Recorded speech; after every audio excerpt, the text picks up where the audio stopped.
안녕하세요. 크네모타임 플러스입니다.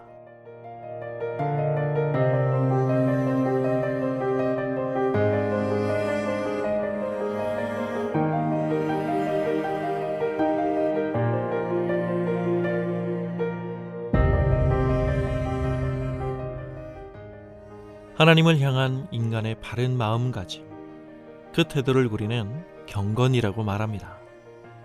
이 단어는 원어적으로 두려움을 그 중심에 두는 말이기도 합니다.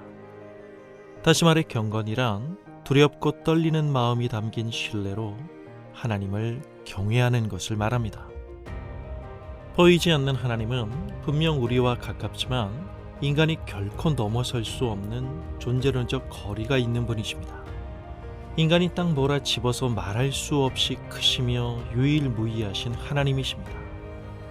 하나님은 가볍게 쉽게 대할 수 있는 그런 분이 아닙니다. 성경에도 훌륭한 신앙의 거인들 중에 한 사람인 다윗도 그러한 실수를 범합니다. 하나님께서 그를 사울의 손에서 구원하시고 이스라엘 12지파의 왕이 되게 하셨습니다. 그 역사의 시작점에서 남아있는 한 가지 중요한 과제가 있었는데, 여호와 하나님의 법궤를 이스라엘 왕국의 중심인 예루살렘으로 모셔오는 일이었습니다. 여호와의 언약궤를 운반할 때는 반드시 지켜야 하는 하나님의 법이 있었습니다. 지정된 자격을 가진 레위인인 고앗 자손이 법궤의 스타일대로 최로 꿰어 어깨에 메고 이동해야만 합니다.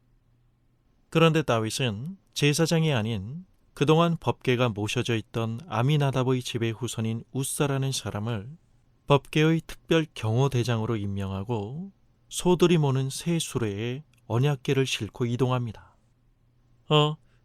이 그림 어디서 본 것 같지 않나요? 예전에 블레셋이 이스라엘과의 전쟁에서 탈취한 법궤를 다시 이스라엘의 베스메스로 돌려보낼 때도 이와 같은 방법을 썼습니다. 뭔가 조짐이 안 좋습니다. 그러다 일이 벌어집니다. 법궤를 실은 수레를 몰고 가는 소들이 제 마음대로 가려고 날뛰자 우사가 수레 위에서 흔들리는 언약궤를 붙듭니다. 하나님의 진노로 우사는 그 자리에서 죽습니다. 원래 성물은 일반 사람들이 만져서도 안 되며 법궤에 다가갔다간 죽습니다. 하나님의 법이 엄연히 있음에도 불구하고 오랜 시간 동안 원래 하던 대로 그냥 하다가 벌어진 일입니다. 익숙한 사람들의 경험이 배제되고 오로지 하나님의 가르침만으로 행해져야만 했던 일입니다. 이스라엘 왕이 되는 다윗의 일련의 과정은 말 그대로 숨막히는 사건의 연속이었습니다. 하지만 다윗을 향해 이를 갈던 사울을 보며 숨죽이던 시대는 이제 떠난 지 오래입니다. 이제 하나가 된 이스라엘을 만끽하며 모두가 너무 기쁜 나머지 흥분과 기대에 떨고 있는 상황 속에서 벌어진 어처구니 없는 일입니다. 이스라엘 국가의 중심지가 된 예루살렘에 법궤는 모셔오지만 정작 하나님은 별 주목을 받지 못하는 것만 같습니다.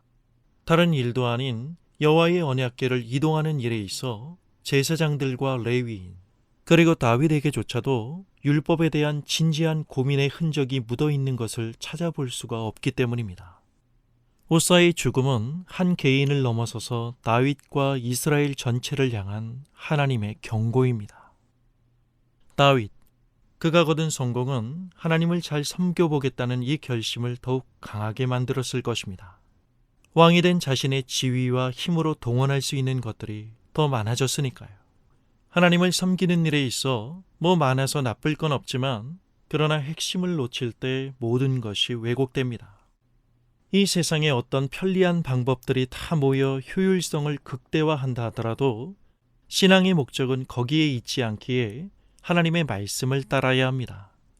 하나님에게만 보내는 특별한 경외와 사랑은 오직 말씀의 순종 안에서만 가능하기 때문입니다. 사람들이 좋아하는 마냥 친절하기만 한 하나님의 이미지 속에선 우리의 느낌과 성경의 사실을 혼돈하는 위험한 결과를 초래할 수 있습니다. 하나님을 너무 쉽게 대할 수 있단 말입니다. 본질적으로 우리는 보이지 않는 하나님보다 보이는 사람들을 더 의식하며 어려워합니다. 삐근한 예로 회사의 상사를 대하는 자리보다 하나님을 예배하는 자리에서의 우리의 마음과 자세가 더 쉽게 느껴지진 않나요? 사람들에게 잘못을 사과하는 일보다도 하나님께 회개하는 일이 더 쉽진 않나요? 누군가는 이렇게 말할지도 모릅니다. 그거야 뭐 하나님의 관계가 훨씬 더 친근하고 편해서 그러죠. 대체 그 편한 마음의 정체는 뭘까요? 더 정확히 말하면 보이지 않기에 우리는 하나님을 가볍게 대하고 있는 건 아닐까요? 하나님과 필요 이상의 거리감을 느껴야 한다는 말이 아닙니다. 하나님을 하나님으로 알아야 한다는 말입니다. 본질인 하나님의 말씀이 비본질적인 것들에 물러나게 되면서 살아계신 하나님에 대한 인식이 우리들의 시야에서 사라지고 신앙은 입에 달고 다니지만 결국 점점 하나님과는 관계없는 사람으로 변해가는 세상에 우리는 살고 있습니다. 우리의 실존을 흔드는 깊고 깊은 하나님을 성경을 통하여 제대로 볼 때 우리는 그저 찰랑거리는 차원의 긴장이 아닌 두렵고 떨리는 마음으로 나 한 사람의 실존적 무게를 담아낸 신뢰로 하나님을 대할 수 있습니다. 이것이 마땅한 것입니다. 그래서 하나님을 깊이 알면 경건해질 수밖에 없습니다. 오늘날 교회당의 규모와 예배가 점점 더 화려해지는 추세는 정말 누구를 의식하고 있는 것인가요? 하나님을 의식한 것이라면 하나님께서 그걸 정말 원하실까? 라는 이런 생각을 잠깐만이라도 할 수 있다면 답은 비교적 쉽게 나올 수 있을 것 같습니다. 기억하세요. 하나님을 섬기기 위함이라는 이 좋은 의도 뒤에도 큰 함정이 있을 수 있습니다. 주님께 헌신이라는 카피 하나 딱 박아놓고 단지 나 자신을 편하게 하는 방법으로 하나님을 내 방식대로 섬기고 있진 않나요? 감사합니다.